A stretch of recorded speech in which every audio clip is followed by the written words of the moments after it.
Pascal. You are now rocking with that dude Pascal. We be going wild, Haitian in the building, so original. Got the haters catching feelings. Get your hands up to the ceiling and keep them held high, cause St. Louis is ready. Forget about it, goodbye. Hold on, we just saying hi. Five somebody rise up weekdays. Catch us live, somebody. Let's go. Good afternoon. Good evening and good morning, everybody. Welcome to the Pascal Show. Hope you guys all doing well out there. Hope the show finds you in good spirits, because another day above the dirt is always a blessing. Let's not forget that. We got some things we've got to get into, guys. This is some very, very interesting stuff. Obviously, a lot of things you guys have already been talking about since yesterday, honestly, since last night, is now coming out. And now we're getting more and more information confirming what people were saying out here in these streets just a little bit ago, just last night. So we are going to be talking about some things today. And of course, we're going to do a recap talking about this timeline one more again, because we all want to know what the hell's going on and why this whole thing went down in the first place. And I'm telling you right now, my theory, I'm still standing pretty hard on my theory for now, until told otherwise. So please do me a favor, hit that like button down below, crush it, do what it do, hit that reaction button if you're watching on these other platforms. If you are watching on these other platforms like Facebook, X/Twitter, Instagram, TikTok, Rumble, Twitch, Kick, make sure you hit that follow button, okay? Hit that reaction button, but also follow those pages. That'd be greatly appreciated. All right? Don't forget to hit that subscribe button here on my main channel. Go to my second channel, The Pascal Show Clips, and my third channel, Pascal Raw. Subscribe to all of them. Hit that notification bell so you know whenever I go live, whenever I upload. Okay, set it to all too. All right, that's important. So you know whenever I go live, whenever I upload. All right, hit that join button down below. Check out my Patreon, and of course, check out PascalMerch.com. Okay, guys? All righty then. Let's get into this conversation. All right. Good afternoon, good evening, good morning to every single last one of y'all. There's a lot going on, still going on in this particular case. And I'm not surprised, given the fact that we still have people who are involved in this terrible situation still out here in these streets. Yes, I know some of y'all like, what are you talking about? Maybe some of y'all are still late to the party. Don't worry. We're going to talk about it all here in just a little bit. But just for those of y'all who are still just kind of showing up, getting the sleep out your eyes, because I know in some areas it's still morning. All right. In some areas it's late at night. I appreciate you guys rocking with me no matter what. But still, let me just keep it real. Kada Scott went missing, right? She walked out of her job to allegedly meet up with this piece of work, Keon King. Hanging out. That's what it sounds like. And then minutes later, she vanished, only to be found in a shallow grave in the schoolyard of an abandoned middle school out in East Germantown. And we talked a lot about this last night ad nauseum, but we are going to talk about those things again. Okay, we're going to talk about all those things all over again, because again, it's good to go back to the facts. It's good to go back to the information and find out exactly what happened here. But now we got some new information. We're going to get straight into the meat and potatoes here, guys. All right. We now have some new information, and the information is this: her cause of demise, her cause of leaving this planet. How did she die? Well, they finally have released that information. Let's take a look at this article here. And like I said, there's a lot of things that y'all were already saying last night that are confirming exactly what the medical examiner is reporting now. So the Philadelphia medical examiner released Kada Scott's exact cause of demise on Thursday. They're saying that she lost her life due to a GSW to the head. Let me repeat that again. She lost her life due to a gunshot wound to the head. That's the only time I'm going to say that out loud. We got to use these code words, okay? A GSW to the head. Now, the question still remains, before we continue on in this video, in this conversation, the question still remains, did no one hear the sound of a weapon going off? There were no pop sounds going off? I'm just curious about that. Did no one, were there any reports of hearing any bang bang? Now, I know that the sound of a weapon going off can be muffled if the car is, if the car is sealed, meaning windows aren't open, right? Doors aren't open, anything of that sort. It can still muffle some of the sound. But you're telling me no one heard anything? Spunky just said, unless he had a silencer. Well, if he had a silencer, that'd be something else, right? Maybe he did. You never know. That'd be insane if he did, right? But that is possible. This guy clearly is a monster, all right? He has a history of being very violent. Why wouldn't he have something like that? You hear about, people having shooters in you hear about stories, you know what I mean? I got shooters, I got boys, I got my people I can call up anytime. And they'll just say, where, bro? Right?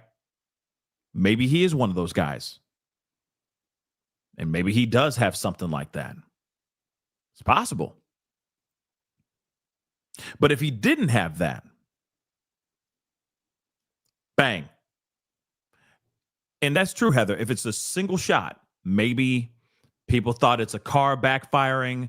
Maybe somebody thought it was a firecracker. Maybe maybe it was so fast and so quick that people just didn't pay no mind to it.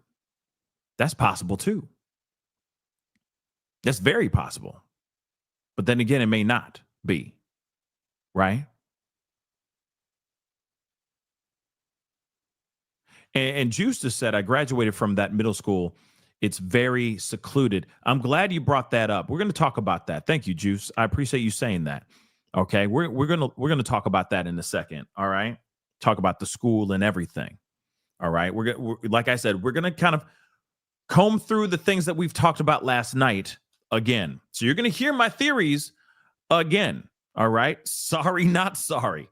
Right, but nonetheless, what y'all were saying last night, because I didn't see any reports of any shell casings being found in the area or anything of that sort. All right. I know a lot of y'all were like, yeah, they said something. There was reports of shell casings being retrieved at the crime scene. I was like, I ain't never seen nothing like that nowhere, y'all. I didn't see that anywhere. No reports of that. But one thing's for sure. They did retrieve 9mm ammunition. I feel like it's safe to say that could be a link, right? That could have been and is a link to what happened here. Why would they retrieve the 9mm ammunition if it wasn't part of how she lost her life, right? Think about that for a second. So they found 9mm ammunition in the house. I want to make that abundantly clear too. Like I said, we're going to comb through all the information. I'm going to emphasize hard on the information that they retrieved from the house, his home, that actually apparently had two other women living in or staying in that home as well. Now, I don't know if they were like his girls or if they were, I don't know any of that. I don't know the story. All I know is that there were two other girls living in that house. They were brought in. They were detained for questioning. They were brought in for questioning, but then they were later released. Okay. But this also can explain why the car was set on fire. That 2008 black Hyundai Accent. This could explain why they set that thing on fire, because of the splatter and too much evidence, too much DNA, etc., strewn all throughout the car. Think about that for a second, too. Okay? So, of course, again, I think they met up. They clearly had a fight or something of that sort. Maybe she was trying to calm him down. I don't know. But he's already a very heated and violent individual. Gun goes off, which it doesn't take very long to unalive somebody in that fashion. He didn't put his paws on her. He went point blank range, taking this woman's life. It's fast. 2 seconds. Less than a second, really.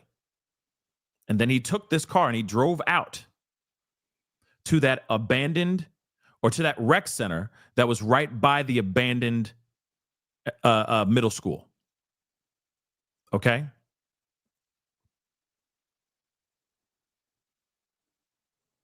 Pretty big deal.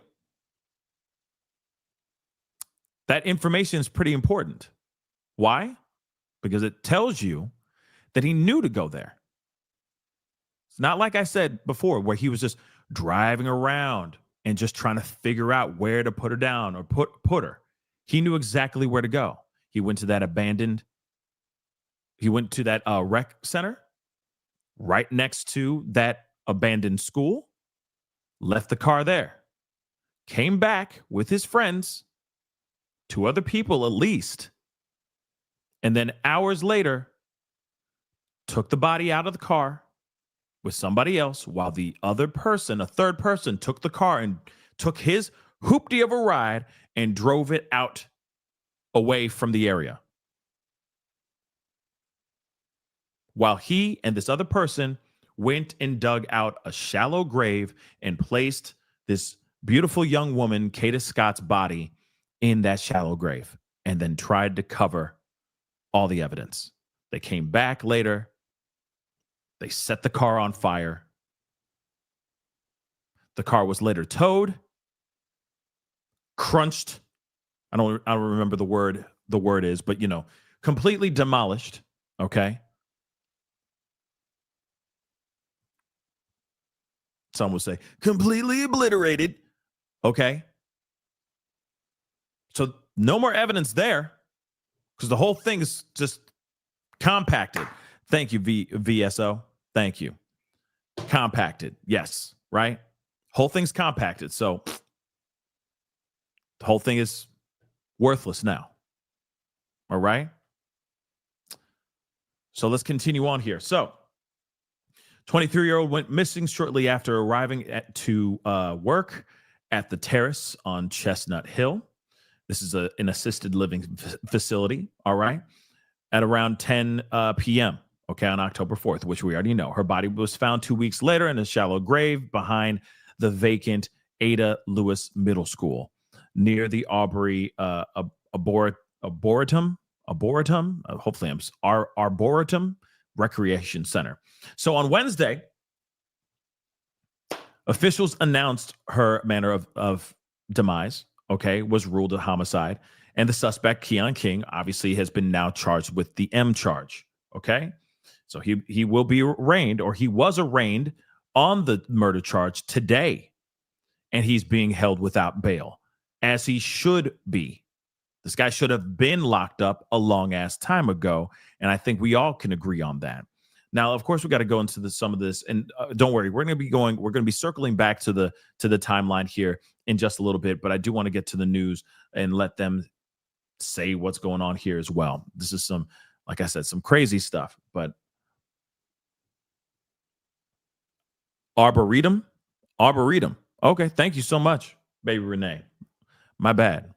There we go. Let's go. An hour ago, the Philadelphia Health Department announced that Kada Scott died of a gunshot wound to the head. While we know how she died, there's still so many questions about why she was killed. NBC 10's Lily Zhang live for us in East Germantown with details and a closer look at what court documents show about her final hours alive. Zizi, Lily.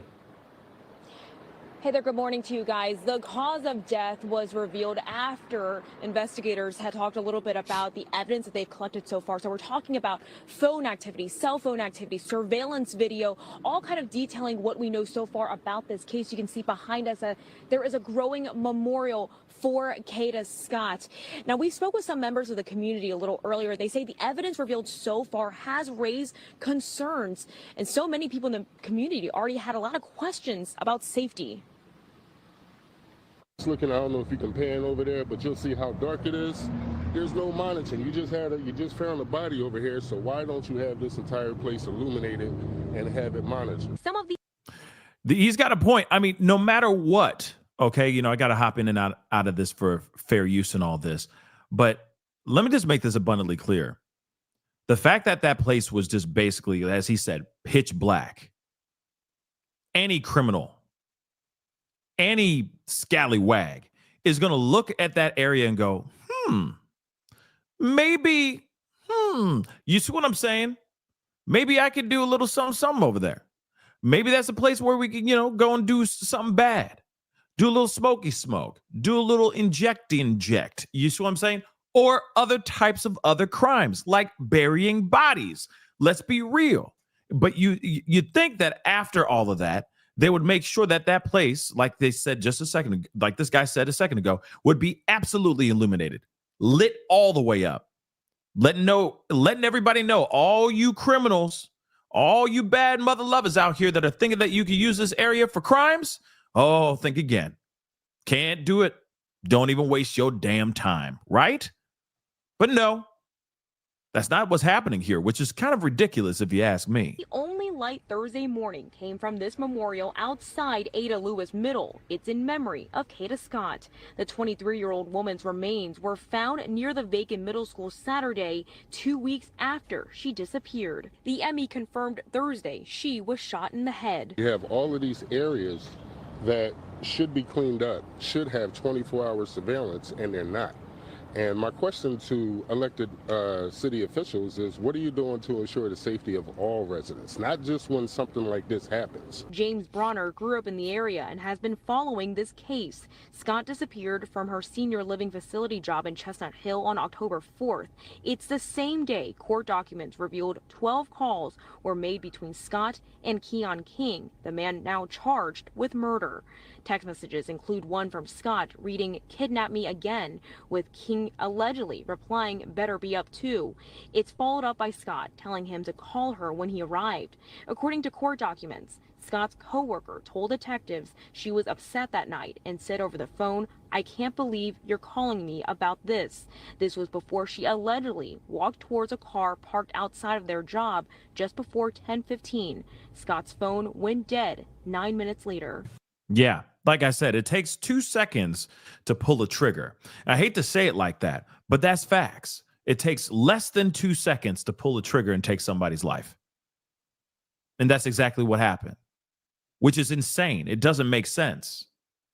But there clearly was some sort of correspondence going on between her and him. Was it romantic? Was it just a transaction? A transactional relationship? We don't know. But one thing's for sure, they were corresponding for a few days before she passed away, before she lost her life. Let's keep it real. And the whole "kidnap me again," and then he says, better be up to, or better be up to, right?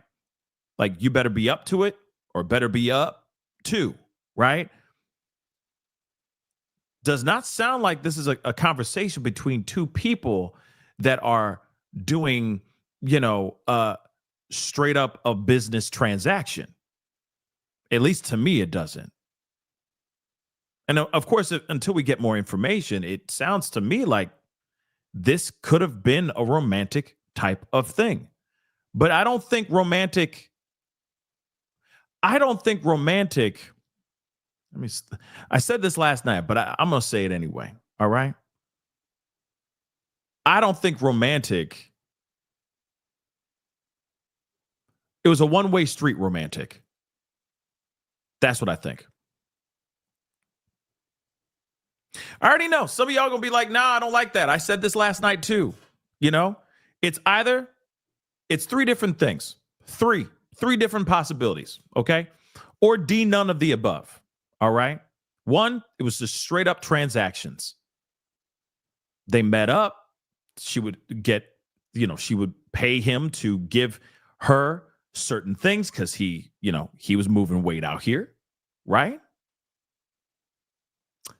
Or there was one time that he took her, like kidnapped her, where they just hung out, drove around, smoked some herb, did the thing, chopped it up, just talking, that kind of thing. But she was just the kind, smiley, sweet Kada Scott that everyone's saying that she is. All right. And he maybe misread those signals as a possibility of there might be something here.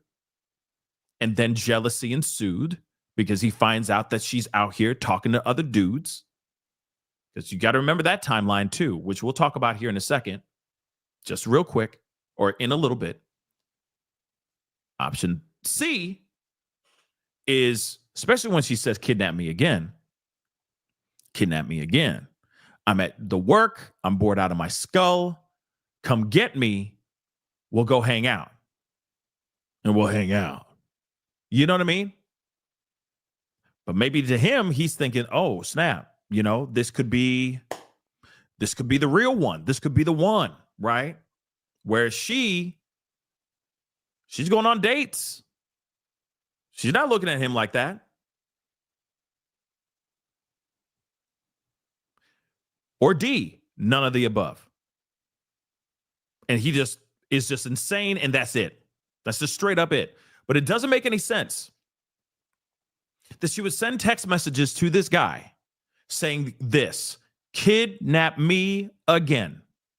It just does not make any sense to send a text message like that to a person that is a violent individual if you didn't know that he was a violent individual. That to me sounds like a fairly flirtatious text message. Just saying it. Okay? Just saying it. Like I said, there are several ways you can fry this egg. Okay? There's several ways you can look at this. Okay? Kidnap me again could mean 17 different things, but I feel like you send a text message to somebody being like, okay, I'm going to read it like this, okay? Kidnap me again. You feel like you'd finish saying that. Finish the sentence like, kidnap me again and I'll call the cops, right? You kidnap me again, mother loving, you not never going to see the light of day. You see what I'm saying? You're going to finish that sentence. You're not going to say kidnap me again and then CM me when you hear. If you feel like the person's a threat, think about that for a second. Rock with me, guys. Rock with me. I said this last night. Let me cook. And I'm going to keep on cooking. Okay? That filet mignon. Okay? Think about it. With the flick of the wrist.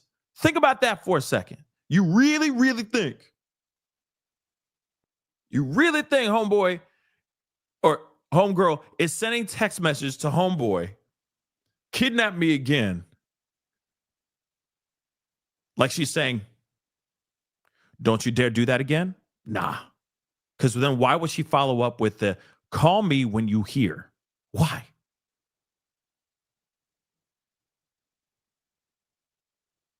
Nah. That's not how it's writing out to me. Because trust me, if that was the case and she ran outside to go and talk to him, you don't think she would have gone out there with backup? You don't think she would have gone to one of her coworkers and said, hey, come with me. This man is unhinged. I need help.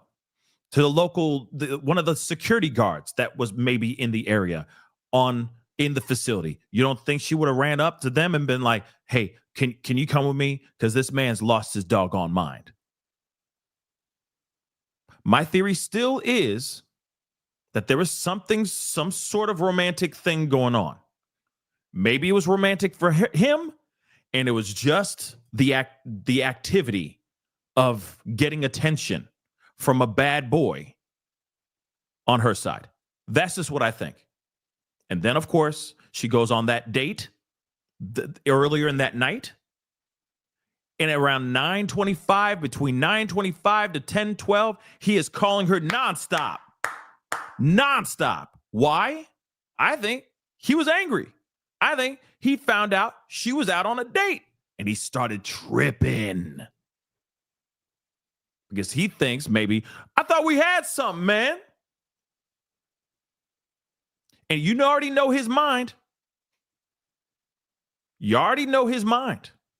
Whether they, let's just say, got together biblically, okay, sideways samba, that hibbity dibbity, or if they even just made out a little bit. In his mind, he's like, she's mine. Real talk. It doesn't even need to be essual. Doesn't even need to be the good old fashioned in and out. Doesn't even have to be that. It could just literally be they had a little bit of intimacy.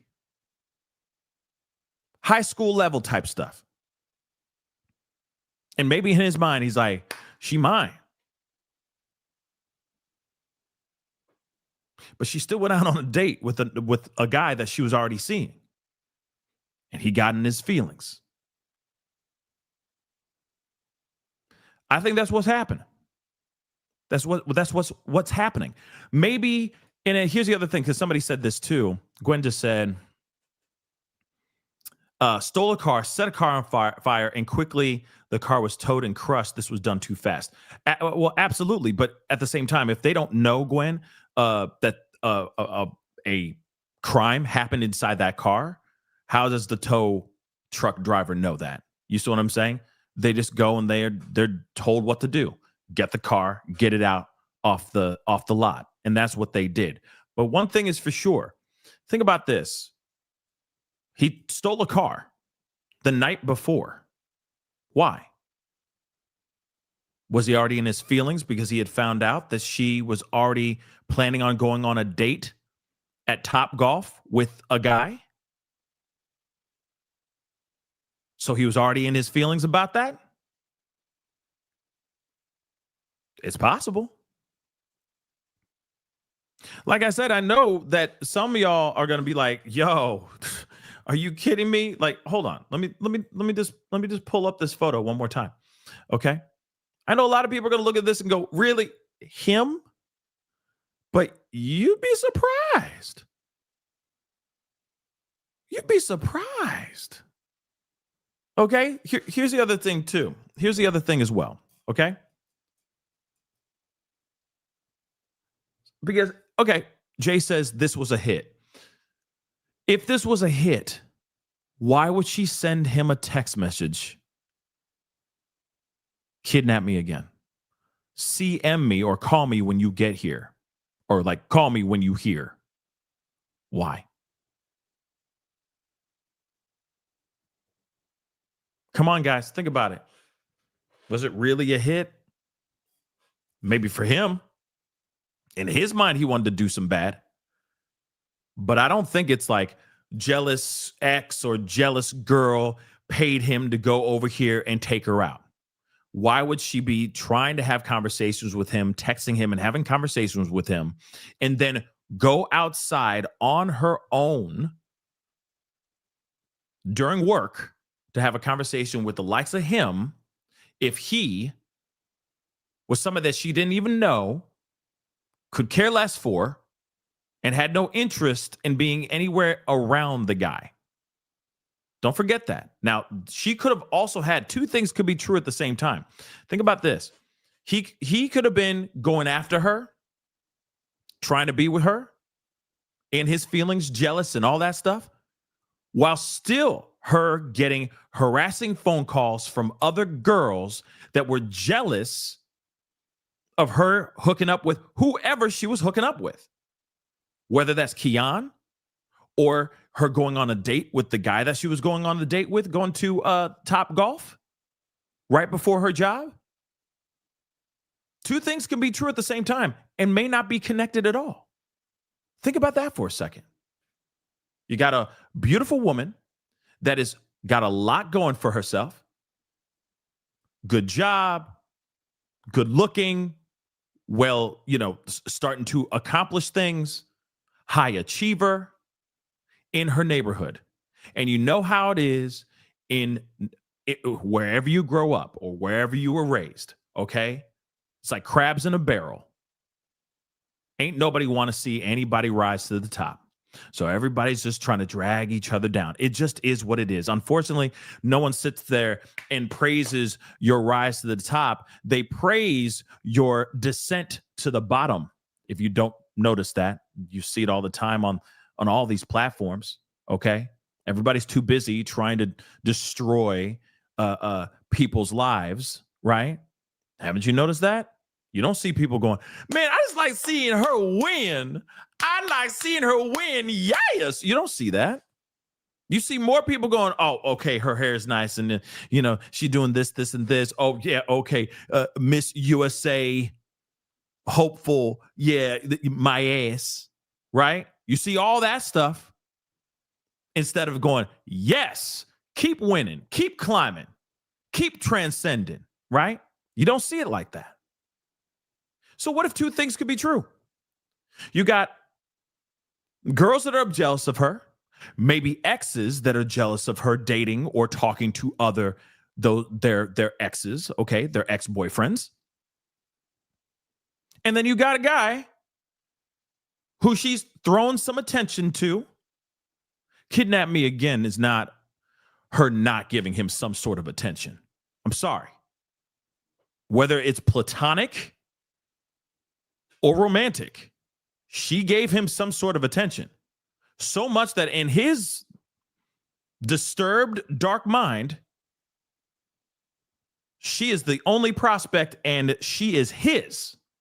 That's what I think. So you're going to have two things be going on. You can have several plates spinning at the same time, and they may not be from the same set. Ooh, I like that. Yeah.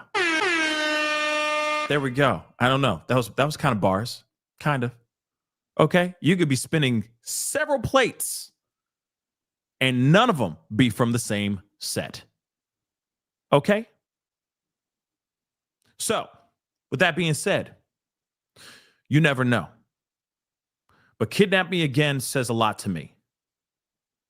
That explains a whole lot. See, Call Me When You Get Here is another one. And the fact that they had conversations beforehand that they were going to meet up is something else. Now, like I said before, the possibility of this is she, from what they say, was a very sweet and kind person and gave time to a lot of people. She gave time to people. That doesn't mean like she out here, you know what I mean? You know what I mean? We ain't talking about that. But what I'm saying is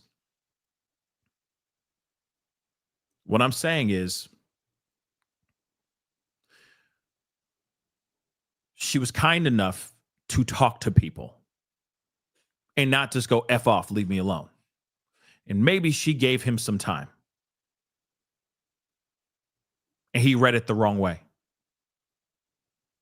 Like I said, it could be as hardcore as like they were just bumping uglies on the side. And when he kidnapped her before was because she would get out of work and during her break at work, she would sneak out and either smoke with this dude and hang out with him or do something else with him and then go back to work.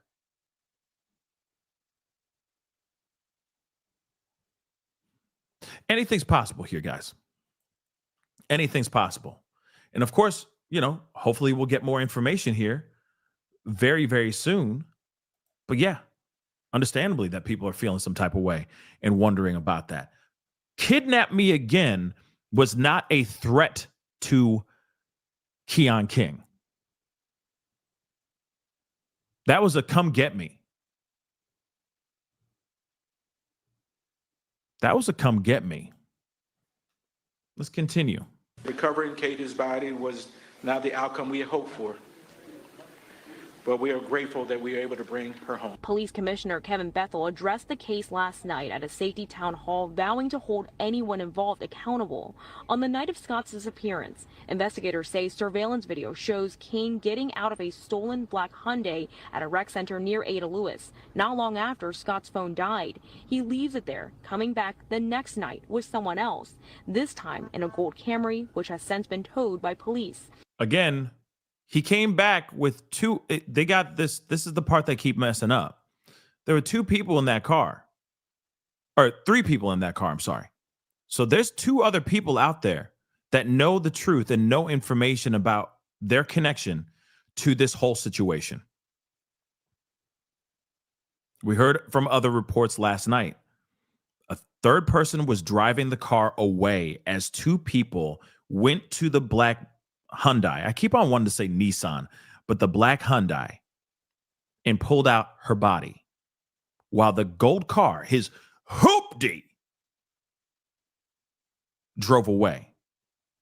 And last I checked, a 1999 Toyota Camry does not have self-driving features in it.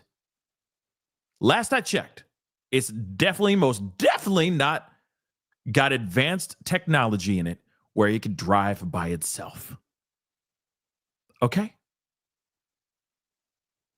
So that is something that I think is very interesting and very important to remember that as well. Somebody else drove that car away as they walked towards the car, got the body out, took it out into the yard of this abandoned, school, and buried her in a shallow grave. The two seemed to remove something heavy from the Hyundai towards where Scott's remains were found. Then, on the morning of October 7th, King goes back to the Hyundai, allegedly driving off with it. It was later set on fire. As Scott's family mourns, community members say they are with them, hoping justice is served. Again, you got the car taken days later and then set on fire off on somewhere else. Okay, that piece of information is interesting as well. He got in the car again after everything that had been done and then drove it somewhere else to set it on fire. That's when somebody went up, took the car, then they, of course, they towed the car, and then, of course, that's when it was compacted. Okay, that's crazy. Okay, here's the other thing too. Somebody just said this too. Maybe they did work together. You never know. Honestly, you never know. Maybe they did work together. But she did say kidnap me again, unless that is code word for something else. Like I got that stuff. Hear me out. Think about this too. Oh, damn. Another twist. Oh my God. Oliver Twist up in this mug. Oliver Twist up in this mug. Okay, let's talk about that. Okay? What if kidnap me means, to me, it reads, come and get me, tiger. That's what it means to me. Okay? Don't ever send that to anybody. The tiger part, that ain't gangsta. Okay? But moving on. To come and get me. Kidnap me again says, come through. That's just what I think. Okay? But maybe there is a possibility that they work together. Let me remind you, she worked at an assisted living facility. You don't think she has access to all kinds of substances? Medication? It's possible. It's very possible. But why would he, if she was a supplier for him, why would he go up to her and bang, bang? Pew, pew, I mean. Why would he do that?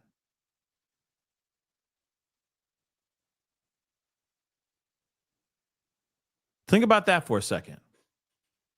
Like, for real, if they work together, why would he bang, bang his supplier if she's the one who got the hookup? Think about that for a second.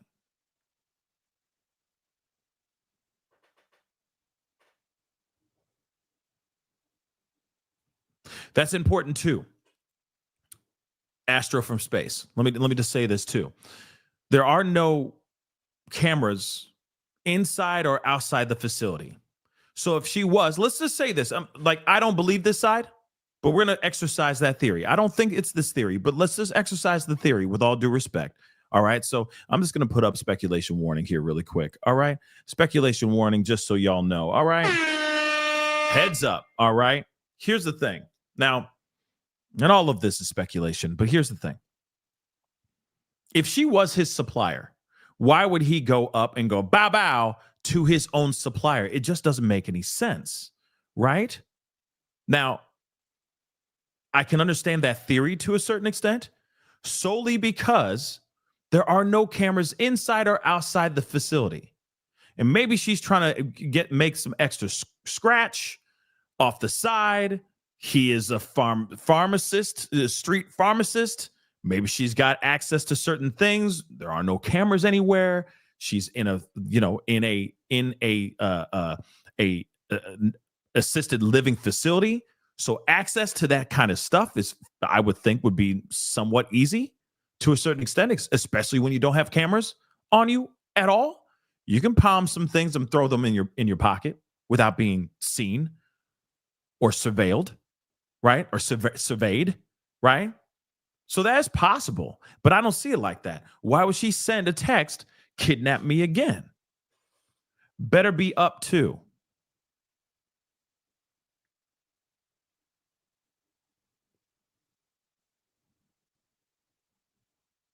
Call me when you get here.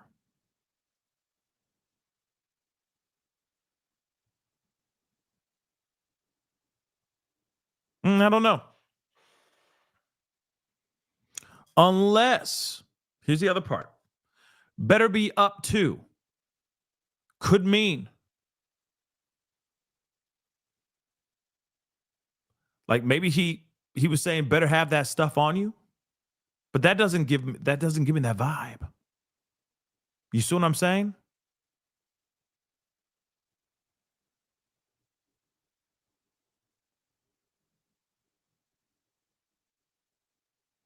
Yeah, better be up to means like, yeah, exactly, just me. To me, it reads like, you better be ready.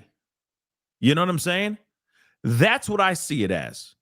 I don't see it as like, you better be up, like you better have that your ish together, meaning substances. So I can get that stuff from you. No, he to me he's saying like, you better be wide awake. You better be ready for that funky dope loving. You know what I mean? That's at least just what I think. I could be wrong, though.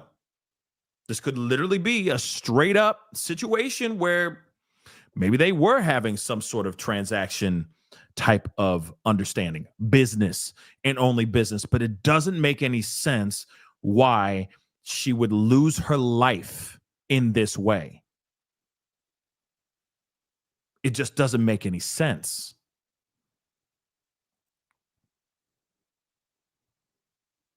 And I think it was they about to get it on.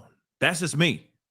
Or not even maybe, like I said, maybe it's not full on close off type thing. It's just them getting together and hooking up. And that's it. He got upset that she was on a date. I just don't see her supplying him with substances that he can sell so that she can make money. If it was a business transaction, I don't think that he would take her life like that. This was emotional. That's what I think. That's what I truly think. This was all straight up emotional. Renee Thomas, thank you so much for the super chat. Gabby is out on bond, has 5 charges, same as Keon. Now, I saw that video. Somebody also emailed that to me last night. I watched it late last night. It's very interesting information out there, and that Gabby is out on bond. But it just doesn't make any sense because she's in school in Maryland. At least that's what she says in that video. And if we have to circle back and look at that video again, I have no problem bringing that up again so that we can talk about it, because that is kind of crazy that she's like, I'm out. Like, if she's actually out on bond, why would she be able to go to school? You see what I'm saying? In another state, by the way. That's what she's saying in that video. I'll bring it up again. We'll bring it up. Okay. But Renee, thank you so much for the love. Lori, thank you so much for both of the super stickers. I really do appreciate it. Okay. Now, again, what I'm saying could be absolutely 110% wrong. But I really don't think that this had to do with any type of her hooking him up with substances. I think it was either he was hoping that this relationship that was sprouting was going to turn into something romantic, or it was romantic. It was romantic, and then, but it was one-sided. He saw a future, she did not. Clearly, like I said before, she's on a date going to Top Golf. She's not on a date with him.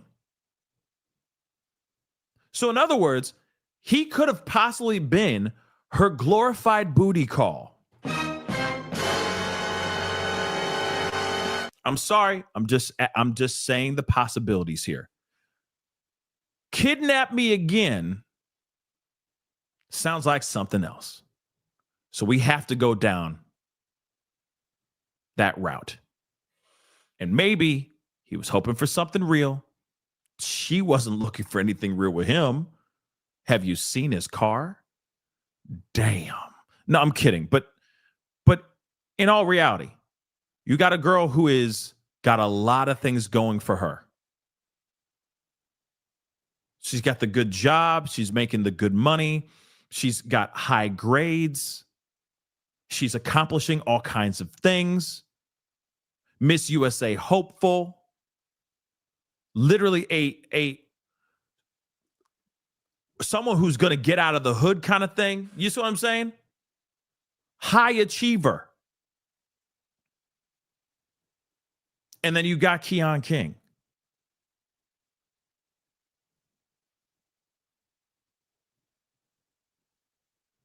You got a goody and a bad boy. And I said it last night, but I'm going to say it again. Good girls usually like the bad boys, and the bad girls usually like the good boys.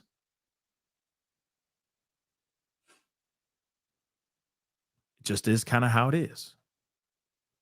All right. It just is what it is. Let me get some of these super chats here really quick. Bill Boy's mom, thank you so much for being a member for over 2 years. Thank you. Hey, Pascal in chat. This is so very, very messy. So sad. R.I.P. Kada. Yeah, I mean, again, it could literally be he just had an obsession. She was nice to him one time. But at the same time, like I said, kidnap me again says something to me. And I know it says something to y'all too. It doesn't say like, yo, I got that ish, bro. Because then there would have been another code for that. Kidnap me again sounds like something else. You know what I'm saying? It sounds spicy. It sounds spicy as hell. Lori, thank you so much for the super sticker. Again, appreciate that. Thank you so very much. And Mary, thank you so much for the super chat. Thank you for covering this story so much. Love from Philly. I hear more from you than the news. Well, I appreciate you showing up and showing out all the way from the city of brotherly love. I appreciate you. Thank you so much for coming in and watching the show. Okay. Now, Melissa Owens, I'll let you know, we just talked about it in the very beginning of the show, but I'll repeat it again. Her cause of demise was a GSW, a bang to the head. All right. So she got in that car. Minutes later, she lost her life. Within 20 minutes, her phone was turned off. So she lost her life fast. She goes out into the car. She goes out of the facility, goes into the car, sits in the car. They have some sort of a argument. He's heated for whatever reason. which I'm sure we'll find out at some point, and he pulls the trigger. Either he pulls the trigger right there in that parking lot of her job or while they're driving down the street. Because minutes later, he ends up going to that rec center parking lot right by that school where she's later found. Right? Which is insane. Let me just play the last piece of this, and we're going to go straight into that timeline again. This unfortunate, tragic situation, I believe, could have been avoided. Now, the Office of King's Attorney says they are not commenting at this time. We also did reach out to the city earlier this morning to see if they plan to hold any more town halls to address some of the concerns like the one you heard from in this report. We will keep you posted as soon as we hear back. Like I said, GSW to the head. This to me is a crime of passion. This is not a situation where this was a deal that went wrong or anything of that sort. There were conversations that they had beforehand. And of course, I'm going to repeat that stuff that they said in the beginning here or in the middle of this one more again, because the text message exchange says a lot, at least to me. Okay. One more time. Court documents revealed 12 calls were made between Scott and Keon King, the man now charged with murder. Text messages include one from Scott reading "Kidnap me again," with King allegedly replying "Better be up too." It's followed up by Scott telling him to call her when he arrived. According to court documents, Scott's coworker told detectives she was upset that night and said over the phone, "I can't believe you're calling me about this." This was before she allegedly walked towards a car parked outside of their job just before 10:15. Scott's phone went dead 9 minutes later. Okay, like I said, they had an argument. Things got very, very heated. For what reason, I don't know. But clearly to me, this was he went into a full-on jealous rage. He lost his marbles right in front of her and didn't know how to handle his anger. Straight up. All right?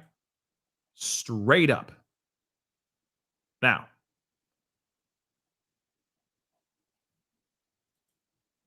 one second, guys.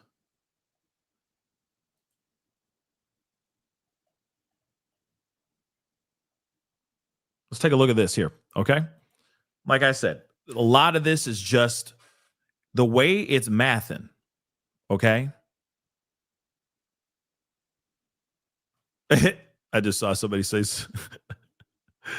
yeah, we talk about them all, little top. Okay, little topper. Okay, we're talking about it all. All the possibilities are there. And it makes sense. All the avenues are there. Do I agree? Do I think that all the avenues that are there laid out in front of us are the routes that we should go down? No, but we still got to talk about them. They're all still on the table. Yes, there may have been some sort of transaction type of relationship here.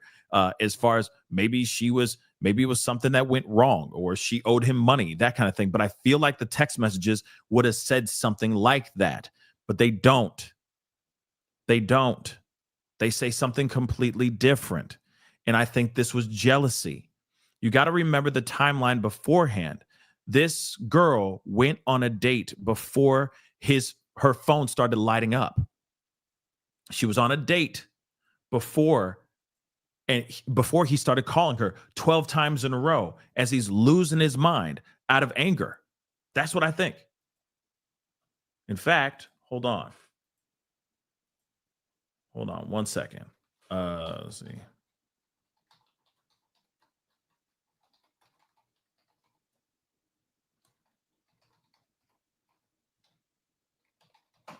Just want to pull this up real quick.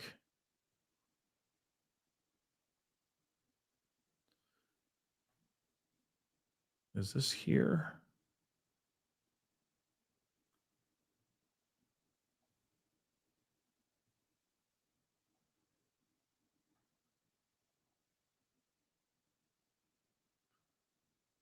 I'm actually trying to find the video in which they're talking about how she was on a date. Okay, because I just want to make sure everyone has heard that as well, just to make sure that's absolutely confirmed. confirmed, right? Because again, like I said, it's so odd that she's on a date right before her job, as she's going home and changing and getting, changing her clothes and getting ready for this job after this date. Her phone is getting blown the F up by Keon King. Like, if you just do the simple math, and the simple math may be wrong, right? But if you just do the timeline, simple math, you're going to sit there and go, wait a second. Why would he be calling her incessantly after her date? Here's the other part too. How would he know that she works at that facility, at that assisted living facility? Could it be because he's been there before? Could it be because they've had conversations in the past? Like I said, they could have met, they could have vibed out, they could have found a connection, and then more things happened. Conversations happened between them in text messages and in phone conversations. He got to start to know her a little bit more. He's thinking, we're together. And then he loses his mind because she's on a date. Remember who we're dealing with here. Okay? Remember who we're dealing with. We're not dealing with a regular guy that just, gets in his feelings a little bit and is like, oh man, oh no. This is a guy who hopped a fence to try to take a woman, and he did, with his own kid in the back seat of his car. This is somebody who whoever he has got his sights on, that is his possession now. That is his obsession, and that is also his now. This is how this man is thinking. Whether or not it's consensual or not, she is mine. Like I said, I know my theory could be absolutely insane. All right. I could be absolutely insane. But like I said, something tells me that I might be on the right track. But like I said, anything's possible with this particular case. All right. We might find out something completely different. And it's going to be like, wow, I was completely wrong. And I'm ready for that. I'm prepared for that. Okay. But I think I'm on to something here. And no, I'm not clairvoyant. All right. This is just my theory. All right. Let me get this here really quick. Mary, thank you so much. I'm betting he may have said, if you don't stop seeing him, then nobody gonna have you. Pew pew. Yeah, you know what I mean? If I can't have you, nobody will, right? And I think that could be it too. Like I said, you look at someone like Kada, very beautiful, obviously very intelligent, very, very talented, very charismatic, very kind, and she's kind to everybody. And if you got a guy who is absolutely jealous as all get out, and she's just a nice person, he might take that as, oh, she's trying to get herself out there all the time. Jealousy ensues. But this is different because she actually went out on a date. And then within that date, minutes after that date, he's calling her phone, bang, bang, bang, bang, bang, bang, bang, nonstop. You don't think that one of his friends or one of his girlfriends or past girlfriends is like, I just heard Kada was on a date. Nah, nah, nah, nah, boo, boo. You know what I'm saying? And he's like, what? Calling her. Is it true? Is it true? Just saying. People are crazy. Let's look at this timeline again, though. First off, they say the text messages. So let's say this, or let's go through this. Court documents reveal text messages between Scott and King, okay, from September 28th to October 4th, the day that she disappeared. Now, let me just say this. A lot of things can happen in just those a few short days, right? 28, 29, 30, 1, 2, 3. That's a week. September only has 30 days, right? I don't remember. I think it's 30 days. If not 7, 8 days, okay? Just about a week of them getting to know each other. It's very easy. It's very easy for people to get very excited about each other when they first meet each other, right? And you know how kids be, these kids out here move fast. I don't even know if the one night stand even exists anymore. Okay, it's a 15-minute stand now, with how everything is with their Tinders and their such and suches. Love happens very quickly nowadays, and it moves fast. And you don't think that there's a possibility that they had a connection, they had a moment, whatever that moment may be, varying degrees of romance. Okay. But they started talking to each other. Maybe she was being flirtatious. Maybe it was completely platonic and safe. Okay. But in his mind, he's thinking, yo, we're talking to each other all the time. We're texting, blah, blah, blah. So maybe he's hoping for something more. And he's working on her. And let's be real. Maybe she isn't that kind of girl. Maybe she wasn't with him.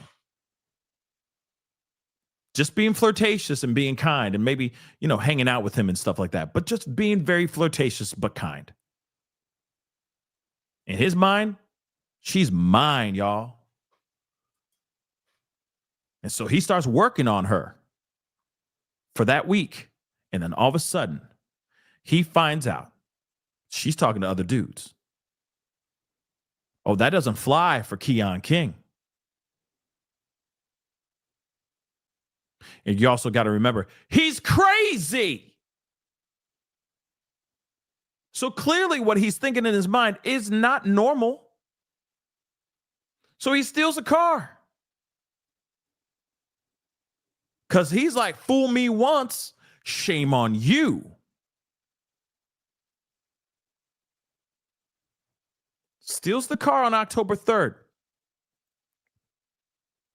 On October 4th, at 10:07, the affidavit probable cause says Scott allegedly texted King, "Kidnap me again," to which King replied, "Better be up too."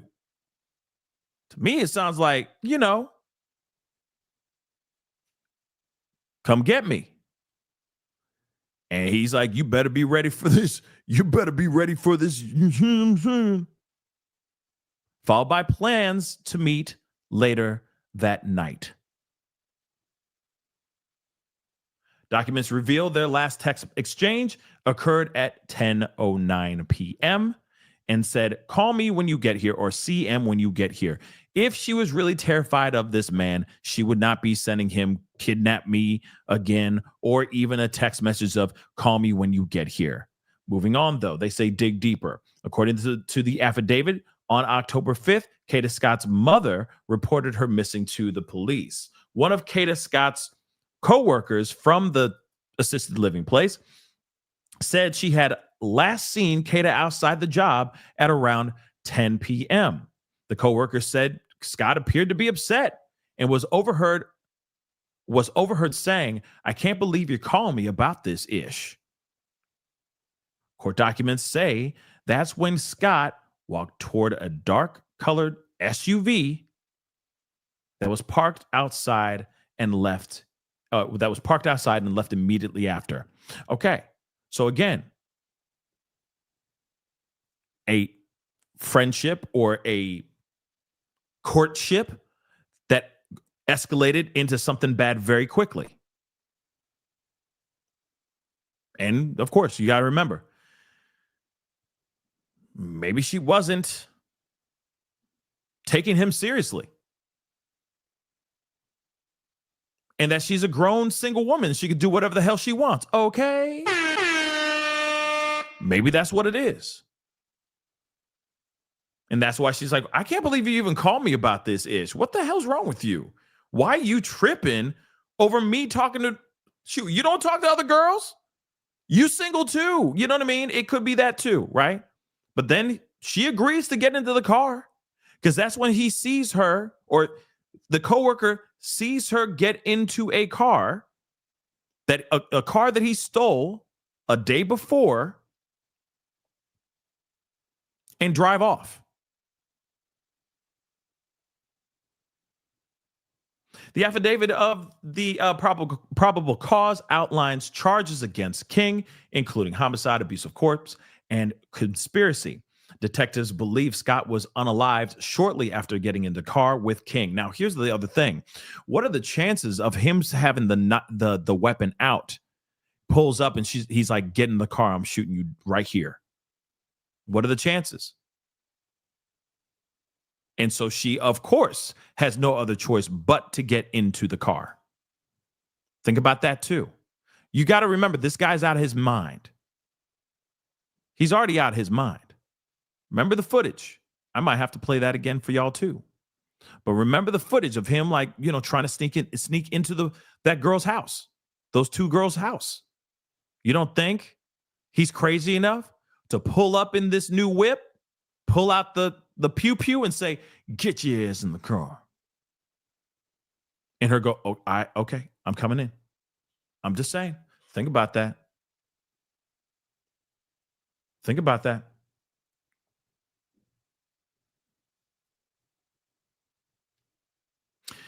So she was unalive shortly after, okay?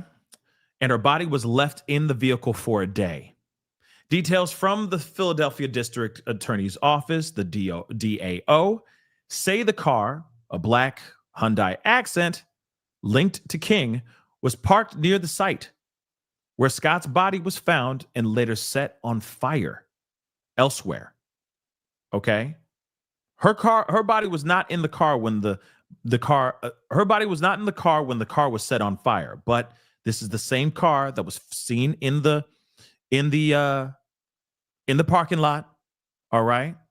Same parking lot, or same car in the parking lot that she got into was the same one that was found abandoned, okay, elsewhere, burnt to a crisp. All right. Surveillance footage from October 5th shows two people removing a heavy object consistent with the body from the car to a shallow grave behind the vacant school. Surveillance footage also indicates a third person might have been involved, as a gold Toyota Camry was seen leaving the scene. So they say there's a possibility of two people helping this monster, Keon King, with moving his car, moving the body, etc. All right? Because there was a third person that moved his hoopty. All right? Now, we already know about the charges and whatnot. But again, like I said, the fact that he knew, and this is what's frustrating about this, the fact that he knew to go to this particular spot tells me that this is a spot that he likes to go to, whether it is to do other crimes or anything else. That is very strange that he would use that spot. Okay? And remember that conspiracy charge that he has. That means there is at least one other person that's involved with the covering up, the burial, the moving of this young woman's body. Somebody was helping him cover this thing up. Who could that be? That is the question, right? That is the question.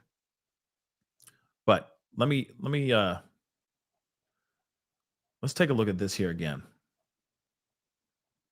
because I think we need to see this again. Hold on. Where is it? Shoot. Let's take a look at this. All right. We told Kada's family we would not let this story go until we have a resolution.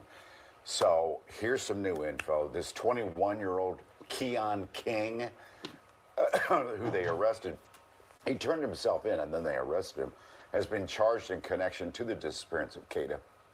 He is now being held I'm skipping ahead just so you know, because I want to show you guys this video.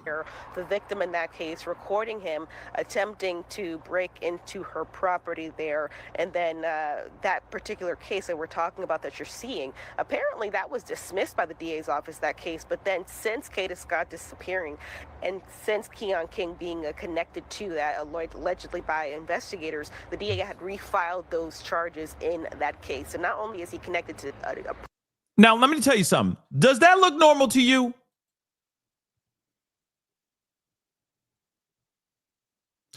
Does this look like he's here to just try to sell his kids, Girl Scout cookies? No, it does not. This is the look of a person that has lost his mind. This is a person that believes that he can go into any particular person's home because he is absolutely obsessed and possessed by something. Whatever's going on in his mind, he believes that whoever is in that house is his. This is the reason why we've seen the active protection orders that he has going on with what's going on in he has an active protective order that's on until 2027. You got another one where you got a third he's a suspect in a prior R case. Okay, you also got another one where this particular video shows him after trying to get into this person's home. He unsuccessfully gets in there. Okay, so he walks away. These girls leave the house, and one of the girls gets nabbed by him, thrown into his hoopty with his 2-year-old kid in the car as he tries to SA her. Yeah. This man already has a history of violence.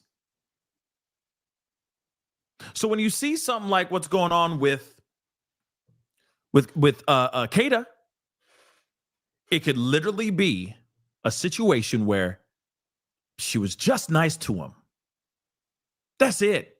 She just was nice to him and received text messages from him. And maybe he had the hookup. And yeah, she likes to smoke some trees every once in a while. So she was just trying to be kind to her dealer. That's possible. Or something else happened. Unbeknownst to her, she did not know what kind of monster she was talking to. She could have picked the wrong one, unfortunately. It could have literally been a situation where she was like, I like how he's a bad boy. They get into some things. It's short-lived. Maybe she's thinking it's just going to be a one-time thing. Maybe a 2-time thing. But that's really it. Because she's not going to be dating and going around, running around with the likes of this guy. She's got things going on in her life that are absolutely amazing and would look terrible for her to be in a relationship with the likes of this kind of guy. Think about that. Okay? And I mean disrespect to this guy because he's trash, but you see what I'm saying though, right?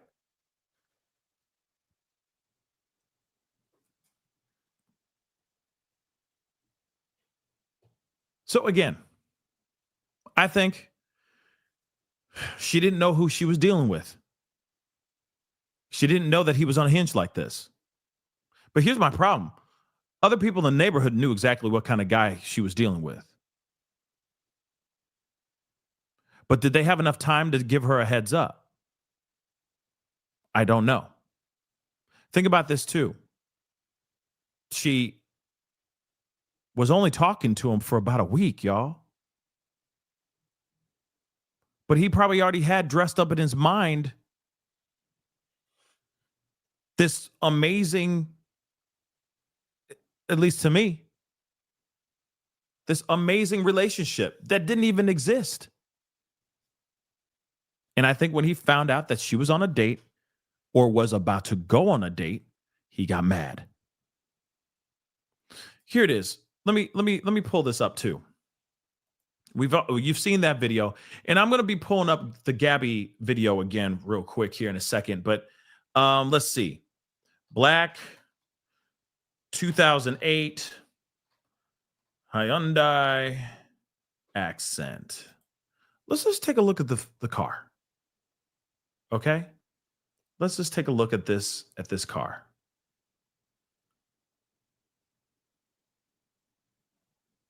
Is it a single door? Is it a two-door? Is it a single door car? Or is it a two-door or a four-door car? That's one thing I'm kind of curious about, but I mean, it's not any better than the. Okay. Hold on. I'm just pulling up a photo. Because I'm seeing some that are two doors. This is a four-door. I mean, it's crappy. It's a crappy thing, but here you go. Okay. I mean, it's all right. Yeah, I mean, let me just tell you, it's a whole lot better than his 1999 hoopty. I'll tell you what. For damn show, it's better than that. I don't know. I don't know. To me, the part of me is like, maybe he got the car trying to impress her or something. I don't know. I don't know. Or he stole the car just for the hell of it. You never know. He's a thug. What else is new? He's a criminal. Maybe he stole, it was an SUV, but they said it was, let me see, hold on. SUV. Let's see. Did they have that in SUV form? They did say that in the thing.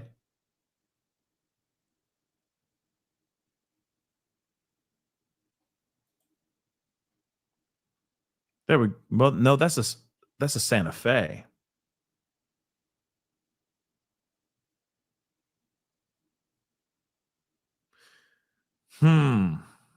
Okay.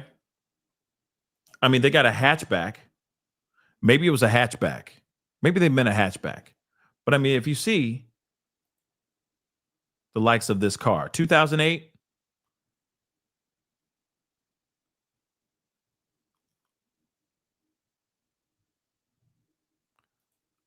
The pics on the Independent show a four-door sedan. But is it gold? Because if it's gold, you're talking about, Doc, you could be talking about the his Camry, his 1999 Toyota Camry. Okay. But it's not a Hyundai Elantra. It's a Hyundai Accent. Okay. And there's a two-door hatchback version of it. And of course, there's a four-door. But it doesn't matter. Regardless, I just wanted to show you the ride. Okay. And remember what his car looked like. Let's just take a trip down memory lane on Keon King's 1999 Camry. Let's just take a look at this ride. Okay. Really, really quick. Now, look at this, mother lover. Okay. Dear God. Look. All right. Right here. You can see for yourself. All right. This whole side of the car is jacked up. And I think the other side of his car is messed up as well. Okay. It's a jacked up ride. So maybe he wanted to, upgrade his ride for a day. Maybe. But as you can see, I mean, shoot. It's not looking good. He got a donut on the ride. At least it looks like a donut. Maybe it's just a hubcap. Okay. Not even rims. He got hubcaps. Okay. Like, let's be, come on, man. And that be gone. That's gone. You see what I'm saying? His ride was jacked up. Okay. So here's the thing. He either got the car to do the crime, or he got the car maybe to impress her. I don't know. But it's dumb because he stole the car while it was still running, while a guy was doing a food delivery. DoorDash guy basically was off running up to a door, ding dong, and he came back around and the car was gone. So it's not like he just walked around being like, I need to find a nice whip. I mean, at this point, any car would have been better than that hoopty. And maybe that's what it was. You never know. You never know. Maybe he was like, man, I need to up my whole image. I don't know. You know what I mean? He could have been like that. I need to up my whole image. I'm trying to talk to the likes of Kada. Okay, she is maybe in his mind, she's upper echelon type stuff. She can make me turn into Obama. You never know. You see what I'm saying? I got my Michelle to my Obama. You never know. And I'm not trying to be funny. I'm trying to be factual. You never know. In his mind, he was thinking my world could completely change being with the likes of her. It's possible. Only to find out that she's on dates with other dudes who probably got all their ish together and aren't bad boys. Possible. Let's pull up the Gabby thing. One more again. Also, I am also trying to find the probable cause affidavit. Okay, the actual documents. All right. I really want to see those documents because I think there's a lot more laid out. So if you know where I can find it, please let me know. Or if you do find it, throw it my way. Okay. That would be really, really helpful because that's something I'm looking for big time. Okay. Real quick, I just want to play a little bit of this video because I just want to hear her timeline one more time. And the timeline is just, it's weird, y'all. The timeline. And is there anything that the timeline is weird in my personal opinion, but I think we should hear a little bit of it. And hold on. I'm going to speed this mug up too. Because something about this is still very strange to me. Okay. Let's listen to this for a little bit. I'm not going to play the whole doggone thing, but I sped it up too. So if you're asking why is this so fast, blah, blah, blah. I sped up the speed. Okay. I ramped the speed up just a tiny bit. Hi, my name is Gabby, and I'm going to be discussing some of the misinformations that are going around in the internet regarding me and the Kada Scott situation. So if you are unaware, Kada Scott is a girl that went missing in Philadelphia on October 4th. So I did know Keon. He was my friend. I met him about 4 or 5 years ago, and he was also the local pharmacist. Now, me and my best friend, we were also mutual friends with Keon. He was our pharmacist. So one day Keon calls me, and keep in mind, I am in school, I am in Maryland, and he would usually just call me, just to check up and talk. So he calls me, and he asks me if I know Kada. And I'm like, yeah, I know Kada. And he's like, oh, yeah, I noticed that she lives really close to you. I'm like, yeah, she lived right in the back of me. And I'm not thinking nothing of it because he usually calls me, and, we just be chatting. He'll call me about, the people that be around because he is the pharmacist. I live in the neighborhood, and he be in my neighborhood. So we hang up the phone, and that was that. We were only on the phone for 29 seconds. So you can see that this is the day that he called me, and this was before Kada went missing. Actually, okay, so somebody said this too, that it says outgoing call, 29 seconds. So she called him. So is she getting caught in a lie? Because she called him, outgoing call is 29 seconds. Doesn't that seem a little odd to you guys? It is to me. Let's continue. That's a little weird, though. And we were only on the phone for 29 seconds. Also, I know that his name says Elliot in my phone. That's just what we call him. So a couple of days after that, my best friend calls me, and, we're just talking about life. And I mentioned to her how Keon brought up Kada to me. I'm not thinking nothing of it. I'm like, oh, yeah, he was probably trying to flirt with her. He's probably trying to get at her. Mind you, me and my best friend, we know Kada because we grew up with her little sister. Now, we didn't know Kada personally because, again, we grew up with our little sister. We were around 12, 11 years old. Kada, she was much older than us, so we didn't really talk to her. So my best friend was like, oh, yeah, he probably thought she was cute, and that was that. So right here is the day that I called my best friend and told her that, Keon was trying to get at Kada. This is before she went missing. Again, like I said, and I think that's very interesting. Obviously, that D is blocked now, and they did say they're not friends no more because of how she operated. What she did is shady as hell. And I think we can all agree on that. It is shady. Okay. But again, let me just show you this one more again. She called him. He didn't call her. Outgoing call. 29 seconds. He did not call her. She called him, at least in this phone, in this screenshot. So that doesn't make any sense. She's not telling the truth right there, at least from in my personal opinion. Okay, let me continue. This is before she went missing. So a couple days, maybe a week after that, it is reported on October 4th that Kada is missing. So keep in mind, I am in Maryland, so I'm not really into all the Philadelphia news that be going on. So I'm not knowing that Kada is missing until my best friend sends me a text and says that Kada is missing. So this is the day that my best friend tells me that Kada is missing on October 9th. So I'm in my friend's. Hold on. So there you go. You got October 9th, because somebody just said in the super chat, hold on, that Gabby's text. Thank you so much, Renee. Gabby's texts don't have dates or they're covered up. Well, this one says right here, Thursday, October 9th, right here. So this one has a date at least. We'll see the other text messages here in a second. But this is the whole exchange that she had with somebody, right? Hey, I'm going to call you right back. Hey, girl, what's her name?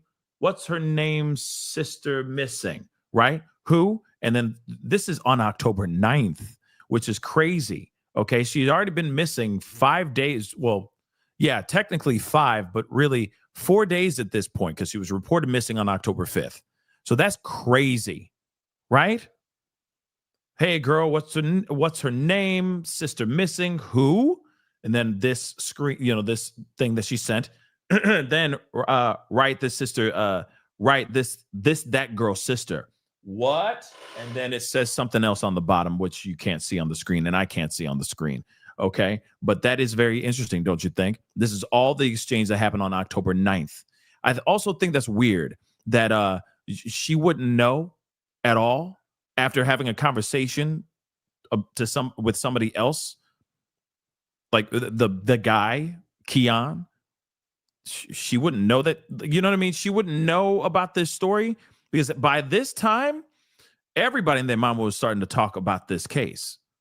Now, I get it. Not everybody's a true crimer. Not everybody watches missing person or murder cases and covers them all day long and crime in general. But at the same time, I do think it's interesting that a girl from her own neighborhood is missing and she don't know nothing about it. That's weird. Okay? That's weird. Kada is missing on October. Oh, also, I want to point this out because everybody's like, oh, yeah, she out on bail and all that stuff. She would not be able to leave her area if she was out on bond or bail. I'm talking about Gabby. Gabby is allegedly saying that she is in college right now. So if she really was in college, okay, would she be connected? Would she have been physically the one moving the body? Like I said, it just doesn't make sense that they say, you know what I mean? That they say, oh yeah, she was out on, like, she was brought in and out on bond because she's, for her connection and all this. That's not entirely true because she was recording this in her dorm room, right? In another state, by the way. October 9th. So I'm in my friend's dorm and I call Keon and it's a lot of music and a lot going on in the background. So I go somewhere that's quiet and I tell him, Keon, Kada is missing. Like, that girl, she's missing. So he was like, what? And then after that, the phone just hung up. So here you can see that I called Keon and we were on the phone for 2 minutes. Right there. Outgoing call, 2 minutes. So she's not telling the truth about calling him or about him calling her, unless he called her, they lost connection, so she called him back really quick for 29 seconds. That's possible too. But I'm telling you right now, she said he called me for 29 seconds. That's not true, okay? That's not accurate. So everybody, I'm sure, not only myself, is side-eyeing the hell out of that part right there. It sounds like she called him for 29 seconds. What was she calling him about? I truly think that maybe she was calling, and that's also interesting because you can't see the date here either. She is covering up the dates here too. Hold on. We're going back to the other one, the other screenshot really quick with him right there. See, again, same thing. This is covered up. Why is it covered up? Which doesn't make any sense. The phone call screenshots don't make any sense. Okay. But she called him. She called him 29 seconds. Why did she call him? What was the reason behind that? Just something to think about. Just doesn't make any sense. Does it? I think that maybe she called him up being like, hey, just so you know, your girl's on a date right now. Something like that. That takes less than 30 seconds to do. Think about it. Hey, word on the street is your girl's out on a date right now. How you like them apples, mother? Click. I'm just saying.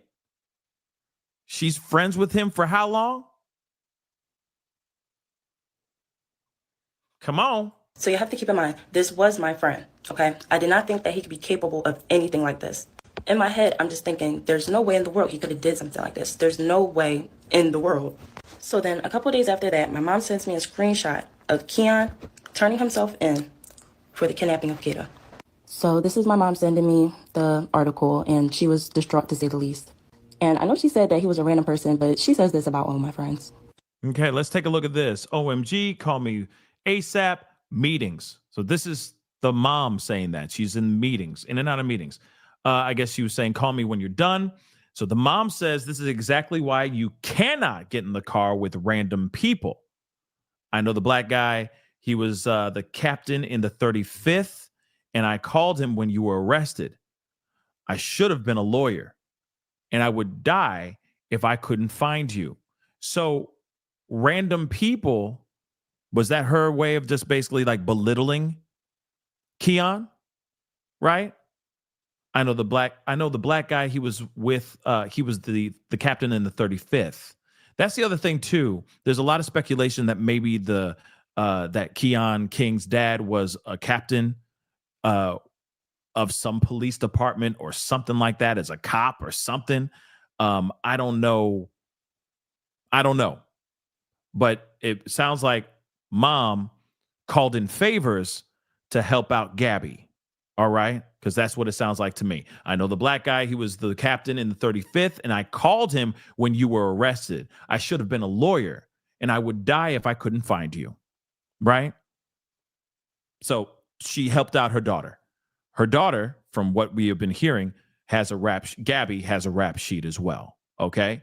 What that all entails, they say that it's close to what Keon has done, right? Some of the charges that Keon has, apparently this Gabby girl has them too, allegedly. Okay, but this is still very interesting stuff, and I think this is important that we are, breaking this all the way down again now that we have more information. But I do think it is sloppy if we're out here just saying, oh yeah, she definitely has something to do with this when we don't have all the facts yet. The police are still doing their stuff. We don't know if she's out on bond.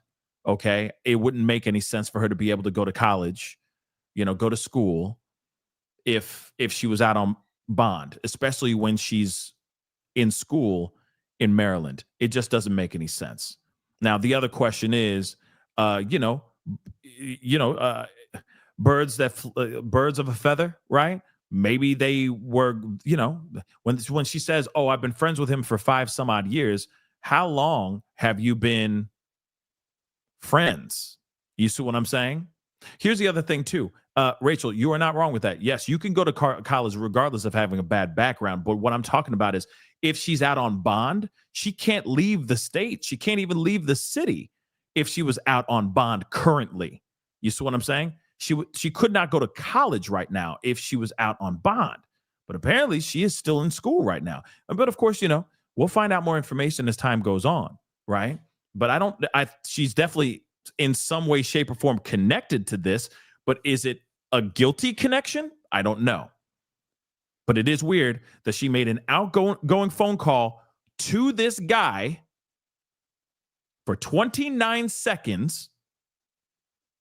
And then all of a sudden, out of nowhere, she disappears. Kada. Why did Kada disappear? Okay. That's a little bit weird to me. Let's continue. So me and my best friend, we get on the phone and we're talking about the situation. We're just saying how this is just crazy. This is the call of me and her talking about it.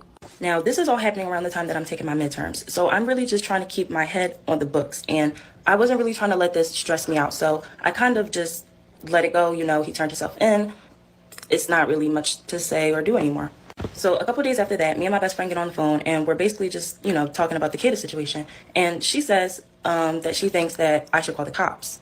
So she was basically saying that she thinks that I should call the cops and tell them that Keon was, you know, asking about Kada. Now, at the time in my head, I'm thinking that there was no reason to call the cops. He already turned himself in, and I felt like it would be kind of a waste of time to tell them that the guy that they already have in custody, you know, called me and was asking about the girl. And me. You realize that's dumb, right? That's dumb. That's dumb. Sorry. That's dumb. This is a girl that you grew up with. Yes, you may not have been the closest of friends to Kada, but you were friends and growing up with Kada's sister. So out of respect to your own friend, it just seems weird. Now it seemed counterintuitive. It doesn't make any sense to do that. No, it's dumb. It's really, really dumb. Personally, I'm not a cop caller. Oh, and also it makes you look really, really bad. Sus as hell. That doesn't make any sense. And see, this is the reason why I'm saying, like, you know, as far as the girls in the neighborhood, the people in the neighborhood, you see somebody who is pretty smart, you know, accomplishing all these amazing things. Luck just seems to just drop into that person's lap, it looks like, right? Takes wonderful Instagram videos and photos all the time, looking perfect all the time. Yeah, you're going to have some jealous people in your midst. Because again, it's crabs in a barrel. Unfortunately, we live in that world, right? Ain't nobody going to be happy about somebody rising to the top. If they can get something to take you down, they're going to get it. And they're going to love every minute at watching you fall apart. That's how disturbing, vindictive, and backstabbing we live. The world that kind of world that we live in, unfortunately. And maybe she is one of those people, you know, just jealous that, you know, he was giving attention to her. But Keon, for real? Like, Keon? For real, Keon? Like, come on, man. Keon? Okay. I didn't know, man. Okay, I must be amazing looking. Okay, if Keon is considered like good looking, then damn. Okay, I should be on the cover of GQ, just laid out. Okay, straight up. Damn. I am Tyson Beckford then. Diggity damn. I should have started my modeling career a long ass time ago. If I knew this before, okay? Straight up, Nike commercials. No, even better. Cologne commercials. You know how it is. They're all the time, holding the product, spraying it. Dudes looking all zesty and ish. Should have been doing that. Where's my $1 million, man? Thank you, Keon, for lowering the bar in male beauty. Thank you so very much. Moving on now. Keon, though? For real?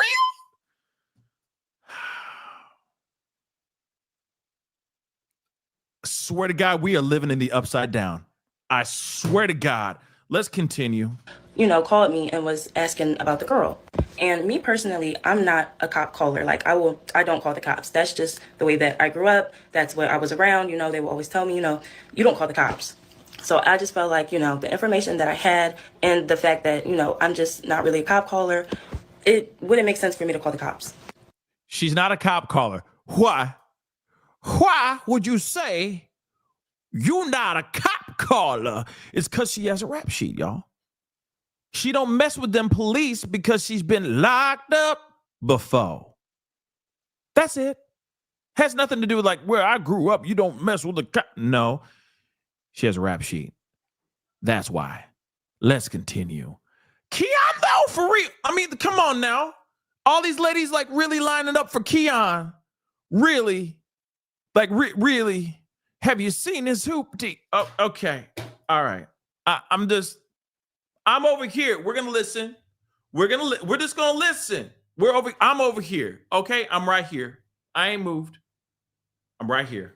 So then my best friend tells me, well, if you won't call the cops and tell them, then I will. And then she basically tells me that she doesn't want to be friends with me anymore because I won't call the cops. And I told her, that's completely fine. I just don't want any involvement. So then we hung up the phone, and then I believe she called me again with the police on the other line. So you can see, I told her, I'm sorry, I'm not talking to the cops. And yeah. Hold on. So she says the coups. She meant the cops. So she says, who? So it says the cops. Cops? What cops? I'm not talking to the cops. Bro, a girl is missing and dead. What the F do you mean? We grew up with her sister. Sister. She mistyped it. The F. B word? What? Nope. I'm sorry. I'm not talking to the cops. Well, that's cool. They got your number. So Fran was like, F you. The hell is wrong with you? We grew up with her sister. We've known her for so long. What's wild is they're saying, bro, girl is missing and she's gone. Now, I mean, I don't know if that was actually confirmed at that time. And I wish she actually put in the time, the actual date on this text message, because this could be fabricated. It could be, right? But nonetheless, it still does make her look really bad, given the fact that she's like, nope. I'm not talking to no cops. I'm good. I'm sorry, but I'm not talking to cops. And then the friend was like, well, cool, because they got your number anyway. F you, right? The hell, B word? What? It's cool. They got your number anyway. Deal with it. But there's more. Now, I can see how this could be cruel, and I do take accountability for that. So then a couple of days later after that, I get sent a link on Instagram. And the link was basically my best friend going live, just talking about the situation, saying how I was weird for not going to the cops. That is and weird. People in the comments were just coming up with their own narratives about the story. And it just got way out of hand, and it just spiraled. So you can see somebody sent me the link of the live, and still to this day, I have not watched the full entire live. Then people just started asking. Hold on. Remember, cops called, or the friend called her back with the cops on the second line. And then that's when she was talking about all this stuff. But hold on. Okay, here it is. Let's look at this. So there was a live, okay? This was yesterday. I don't know I don't know when exactly she made this video, okay? Boom, boom, boom, WTF. Then there's some recordings of somebody maybe saying like, yo, they're talking bad about you, all right? And then she says, what is so weird, WTF? Is they going to try to get you involved? Man, I don't know what she on, right? So she says she didn't listen to the whole thing, but she knows enough that they were talking about Kada and the possibility of her, Gabby, being connected to this whole case. It's weird. And yes, I get it. When you don't want to get dragged into something, right? And people keep throwing you into it. Yeah, I get it. But at the same time, I get you don't want to be a part of something and you don't want to be a part of the drama and all that, because people like to speculate and pull things out the ass and make things up. I get that part. But when you are not willing to at least go to the police and let them know what's going on, that is weird. That's a big problem. That is a massive problem and makes you look sus as hell. So you're digging yourself deeper in that hole that you're trying to get yourself out of. The live, and still to this day, I have not watched the full entire live. Then people just started asking, who is Gabby? What's the connection? And, she told people that I was in Maryland for school, and it was just a whole entire thing. So, of course, I was angry and I was confused because what is going on? So I text her. I tell her that, that was weird. And yeah. Then I started. Yeah. Okay. Hold on. I see a comment, and I want to see this here too. Fashionista said, "But you're not going on social media either, running your mouth." Yeah. No, that's not right either. That doesn't make the situation any better. That's not good either. because and that's sloppy work. I'm gonna be real. That's sloppy work as well. I agree. I'm not sitting here saying that the friend, her used to be best friend, is in the right for going on a live and just pooping on her like that. That ain't right. That ain't right at all. You see what I'm saying? But at the same time, she should have gone to the police. Maybe by her sitting there going, you know what, you're right, I'm calling them now, that live would never have happened. Think about that. But let's take a look at this. So another screenshot. This is so weird. No. And you go something like that. People, you don't even know about this ish. So I guess she was like, how dare you go live? Okay. And go and talk about all this stuff when you don't even know everything yet. Right. It's real life giving you, it's real life giving you, you want clout off the situation or something. Then you keep saying my name, dog. This is mad weird. This is weird as ish, bro. You slimed out for that.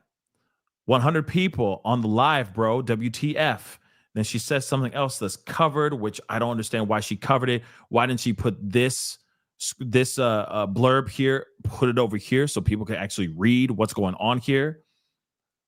So, bro, even be saying you scat for that. That's really weird. Some weird ass ish, bro. You were supposed to be my homie. Okay, putting my name all on the internet. I literally told you I don't want no issues. I'm sure. I don't want no drama, right? But she still went out onto the internet and started blasting her, right? Which is crazy. But at the same time, if she just said, okay, I'll go to the police right now, maybe her friend would not have put her on blast like this.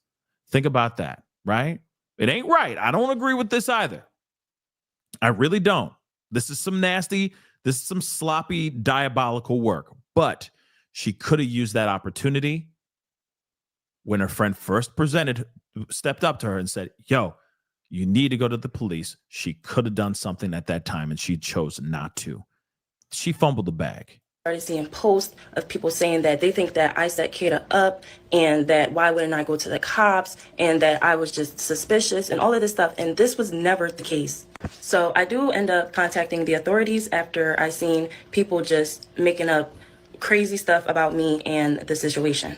They cut me off. They tell me that they already know what's going on, that they have a close eye on the social media. And they also tell me that my friend did come forth with the information, and they told her that there was nothing that they can do, that the information that she brought them was useless information because they already had Keon in custody, and there was just nothing for them to do with this information. They told me to contact them only if I had anything that could lead to finding Kada, because that is their main priority. Now, I do believe that the person in the live was just kind of taking what I told her and running with it and just spicing it up to make it seem like something that it wasn't for, I don't know, maybe views. People were saying that, she was walking around and showing what stores Kada would go to, where she would walk her dog, and just stuff like that. Okay, yeah, there's a lot of people that do that kind of crap. They exist for sure. And of course, there's going to be a lot of people that are going to be out here that are going to make things up just for the sake of making things up so that they can get more people viewing their stuff. Like they're the plug, right? That they have the inside information on what's going on that particular case. We see it all the time. Happens all the time. This is a tale as old as time. Okay, people do this so much, it's unbelievable.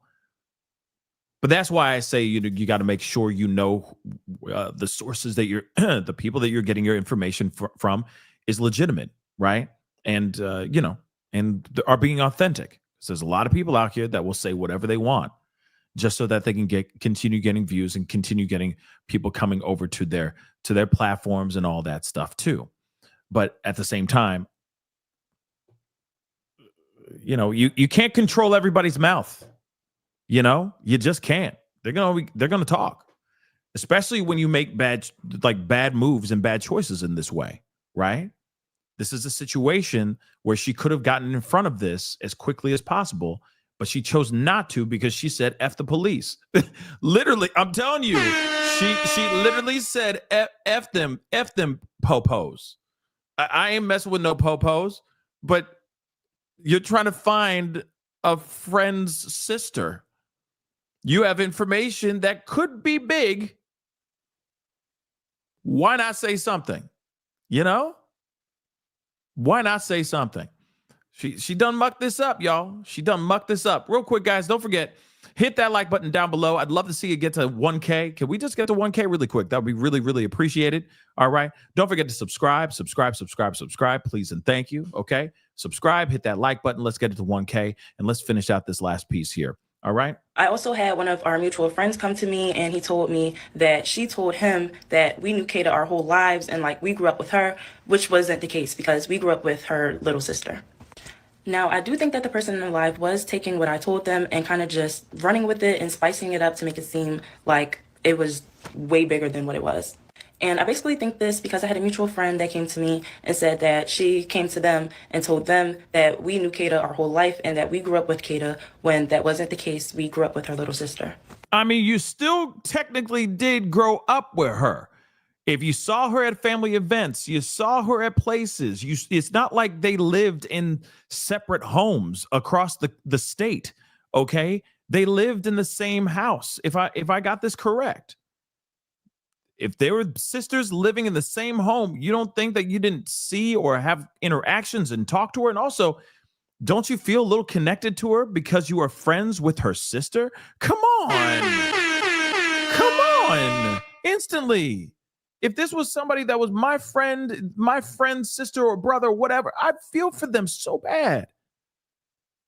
She literally dropped the ball because she was, whatever reason, because of maybe she has a past with being locked up before. She didn't want no problems again, or she has something to do with this, or she just did not want to feel like she was responsible or connected to any possible crime that happened to Kada, and she just did not want to let that responsibility rest in her mind. Still, no matter what she did here is irresponsible and wrong, and she should have said something a long time ago. But welcome to what we're looking at here. This is insane. My prayers go out to Kada and her family, and I hope that she can make a safe return home. Let me just say this. That is something that should have been said, not on camera, but in her sister's face and to her family. But she has to do this online and on video because she had choices. There were choices and paths laid out in front of her, and she kept choosing the wrong path. Hey, you need to go talk to the police. Hey, you need to do this, that, and the third. And what was she doing? She constantly was going down the no route. Nah, I ain't messing with that. Nope. I ain't talking to no police. Why would you say that? That makes you look suspicious. Doesn't matter. Doesn't matter if you're 110% innocent. The fact that you have friends contacting you, a best friend, a best friend is someone you confide in, someone you trust, someone you admire, someone you respect, someone you love, and you care for their opinion. The fact that you have your best friend coming up to you being like, yo, what the F, bro? This is our friend's sister. What is wrong with you? Call the cops now. And you're going, no. I ain't talking to no police. What? That already puts you in the suspect category instantly, even if you're 110% innocent. She done dropped the mother-loving ball in this situation. This is a very, very bad look.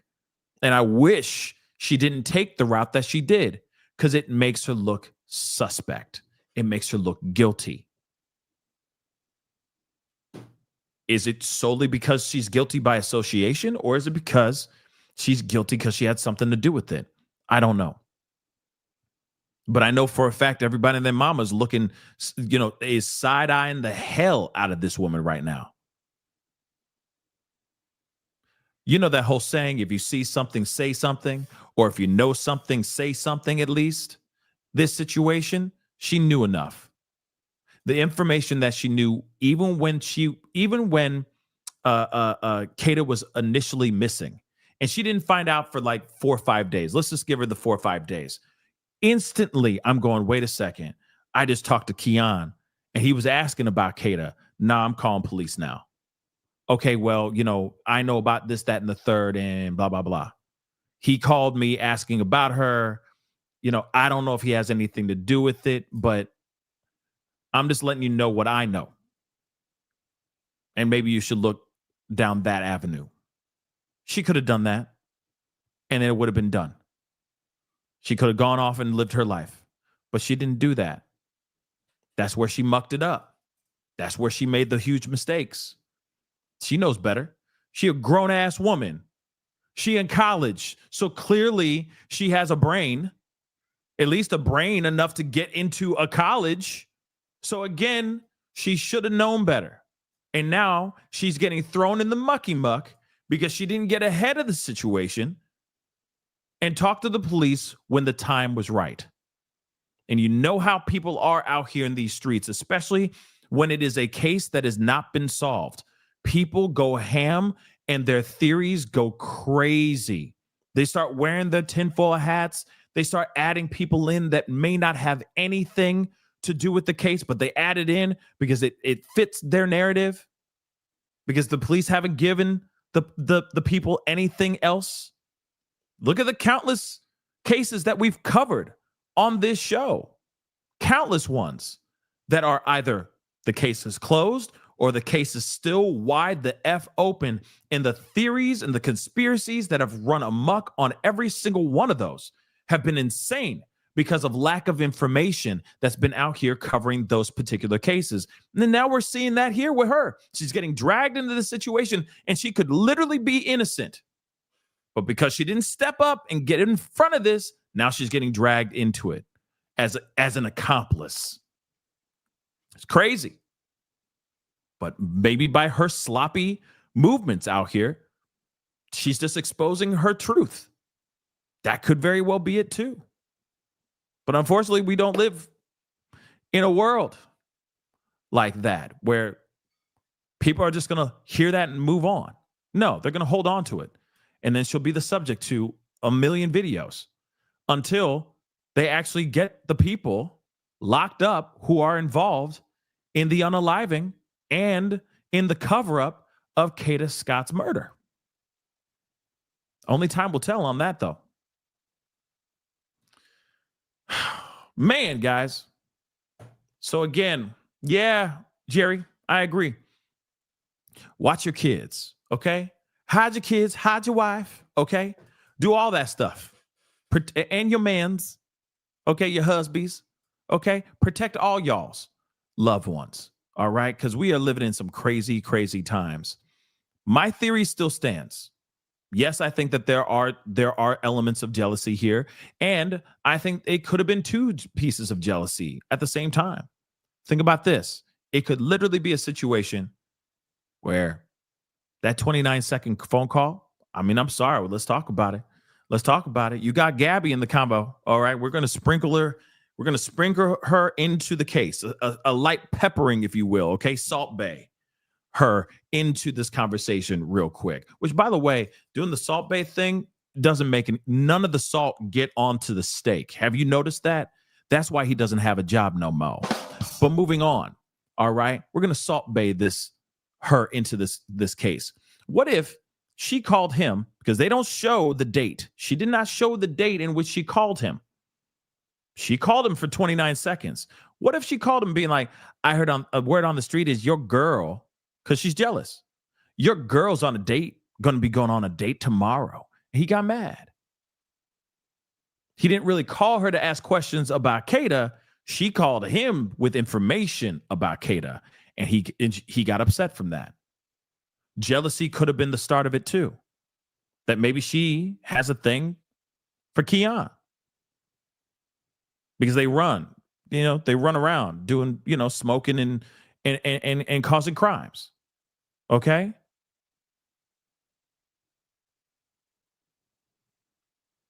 Something to think about. Jealousy could be the start of it, and jealousy could be the thing that ended her life as well. Anything's possible.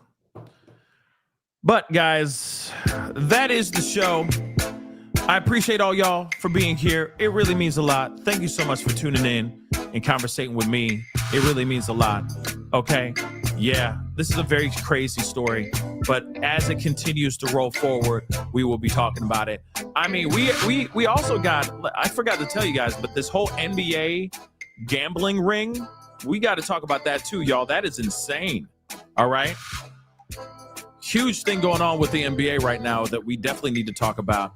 So I'm going to try and rap with you guys about that a little bit later on today. All right. But be sure, before you head out, do me a solid. Hit that like button down below. Crush it. Hit that reaction button if you're watching on these other platforms. Please make sure. Hit that like button before you leave. All right. Send it to, help me get it to 1K. All right. That helps with the show and all that. Don't forget to hit that subscribe button. Crush that subscribe button. Follow me on my other platforms. Subscribe here to my YouTube channel. Check out my Patreon. Oh, sorry. Hit that join button down below. All right. Check out my Patreon. And of course, check out PascalMerch.com. Okay. Anyway, guys, it is time to get going. Much love to you guys. We'll be talking here very, very soon. Stay safe out there. And shoot, the news be newsing. So you might be seeing me a lot sooner than later. We'll be rapping soon. Be good to yourselves. Be good to one another. This is The Pascal Show. Bye.